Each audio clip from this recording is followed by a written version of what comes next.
नमस्कार। आज बात करते हैं Chhattisgarh state power generation company limited यानी CSPGCL की तरफ से आई एक नई अप्रेंटिसशिप भर्ती की। ये 2026 के लिए है। देखिए, अगर किसी का सपना पावर सेक्टर में करियर बनाने का है तो ये मौका सच में काफी अहम हो सकता है। तो सबसे पहले जो सवाल आता है वो है पद कितने हैं।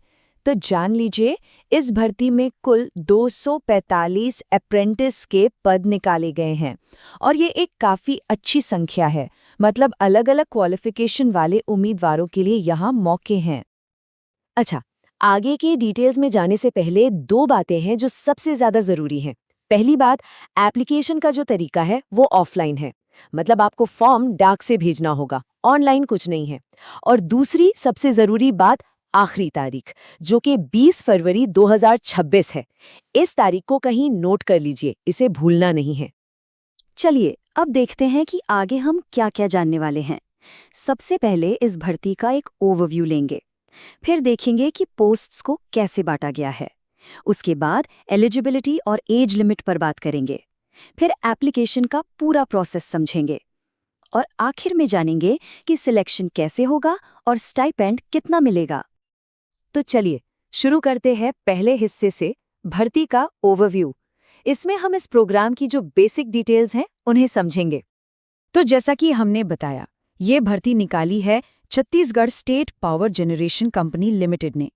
ये कोई परमानेंट जॉब नहीं है, बल्कि 1 साल की अप्रेंटिसशिप ट्रेनिंग है और ये पूरी तरह से अप्रेंटिस एक्ट 1961 के नियमों के तहत होती है।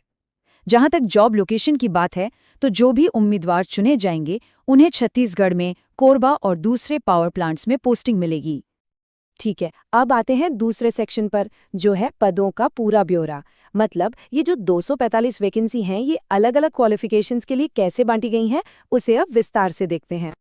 तो इन 245 पदों को 3 मुख्य कैटेगरी में बांटा गया है।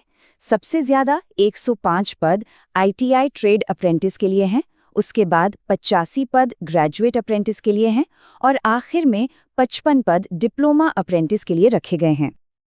अब ITI वालों के लिए जो 105 पद हैं, उनका ब्रेकडाउन देख लेते हैं।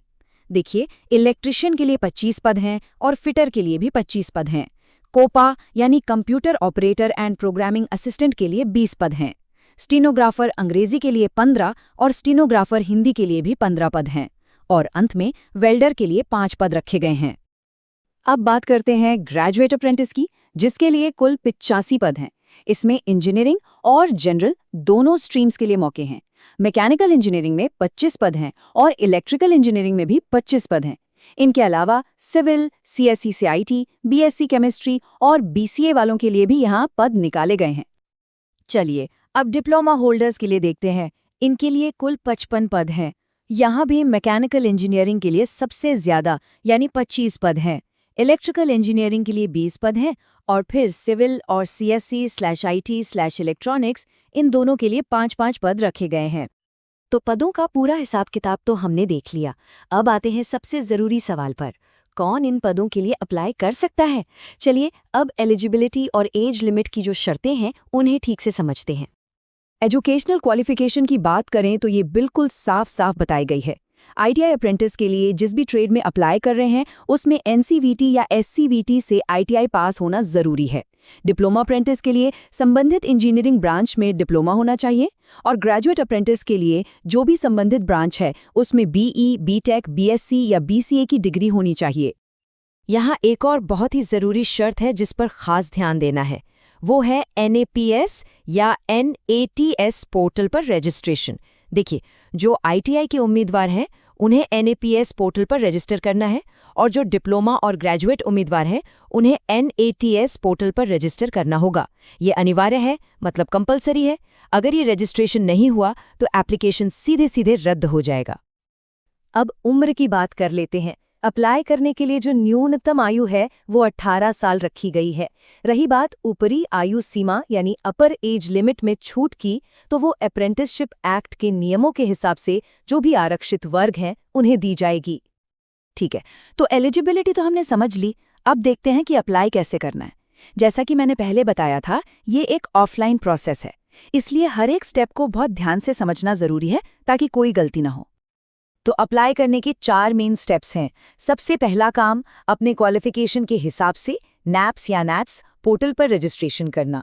दूसरा स्टेप, CSPGCL की ऑफिशियल वेबसाइट पर जाकर एप्लीकेशन फॉर्म डाउनलोड करना। तीसरा, उस फॉर्म को ठीक से भरना और उसके साथ सारे ज़रूरी डॉक्यूमेंट्स लगाना। और चौथा और आखिरी स्टेप, उस भरे हुए फॉर्म को दिए गए ऑफिशियल एड्रेस पर भेज देना। अब देख लेते हैं कि फॉर्म के साथ कौन-कौन से डॉक्यूमेंट्स लगाने हैं। और हाँ, इन सभी की सेल्फ अटेस्टेड यानी स्व-प्रमाणित कॉपी लगानी है। लिस्ट में है 10वीं और 12वीं की मार्कशीट, आपका ITI, डिप्लोमा या डिग्री का सर्टिफिकेट, नैप्स या नैट्स रजिस्ट्रेशन का प्रूफ, छत्तीसगढ़ का मूल निवासी प्रमाण पत्र, जातीय प्रमाण पत्र अगर लागू होता है तो, आधार कार्ड और एक पासपोर्ट साइज फोटो। एक बार फिर से कह रहा हूं, इस लिस्ट को ध्यान से देखें, कोई भी डॉक्यूमेंट छूटना नहीं चाहिए। आपका भरा हुआ एप्लीकेशन फॉर्म इस पते पर पहुंचना चाहिए। पता है, ऑफिस ऑफ चीफ इंजीनियर या executive director training, power generation training institute, जिसे PGTI भी कहते हैं, CSPGCL, Korba east, district Korba, Chhattisgarh. इस पते को बहुत सावधानी से नोट कर लें, क्योंकि अगर पता गलत हुआ तो फॉर्म पहुंचेगा ही नहीं। अच्छा, तो फॉर्म तो भेज दिया, उसके बाद क्या होगा? चलिए अब आखिरी हिस्से पर आते हैं और समझते हैं कि सिलेक्शन का प्रोसेस क्या है और ट्रेनिंग के दौरान हर महीने कितना स्टाइपेंड मिलेगा।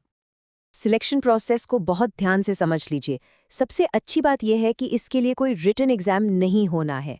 जी हाँ, कोई परीक्षा नहीं होगी। आपका सिलेक्शन सीधे मेरिट के आधार पर किया जाएगा और ये मेरिट लिस्ट आपके ITI, डिप्लोमा या डिग्री में जो मार्क्स आए हैं उन्हीं से बनेगी। तो इसका सीधा मतलब ये है कि जिन उम्मीदवारों के एकेडमिक्स में अच्छे मार्क्स हैं, उनके लिए ये एक बहुत ही बढ़िया मौका है। अब अगर स्टाइपेंड की बात करें तो ट्रेनिंग के दौरान हर महीने ग्रेजुएट अप्रेंटिस को 12,300 रुपये मिलेंगे, डिप्लोमा अप्रेंटिस को 10,900 रुपये प्रति माह और ITI अप्रेंटिस को 9,600 रुपये प्रति माह दिए जाएंगे। तो इस पूरी भर्ती प्रक्रिया को समझने के बाद वो एक कौन सी सबसे जरूरी बात है जिसे किसी भी हाल में नहीं भूलना है, और वो है आखिरी तारीख 20 फरवरी 2026। इस बात को पक्का कर लें कि आपका एप्लीकेशन फॉर्म सभी डॉक्यूमेंट्स के साथ इस तारीख से पहले ऑफिस पहुंच जाए, क्योंकि अगर आपका एप्लीकेशन देर से पहुंचा तो उस पर कोई विचार नहीं किया जाएगा। याद रखिए, इस मौके को पाने के लिए सबसे जरूरी यही है।